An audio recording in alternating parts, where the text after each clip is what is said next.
Once delivery అయిపోయిన తర్వాత నా ప్రాబ్లమ్స్ కాదు, పగవాళ్ళకు కూడా రావద్దు అంటారు.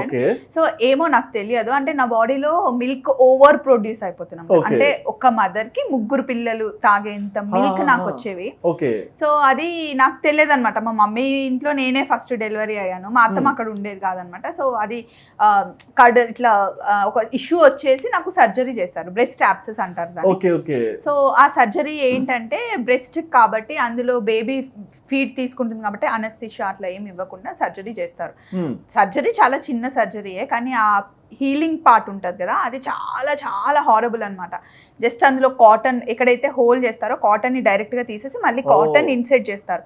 అట్లా 3 months డైలీ హాస్పిటల్కి వెళ్ళాలి, డ్రెస్సింగ్ చేసుకోవాలి, రావాలి. అంటే ఆ అనస్థిషియా ఇవ్వరు కదా, సిస్టర్ ఒక 2 కాళ్ళు ఇటు 2 చేతులు పట్టుకొని తీసేస్తుంటే గిలగిలా కొట్టుకొని ఒక్కొక్కసారి అన్కాన్షియస్ కూడా అయిపోయినా.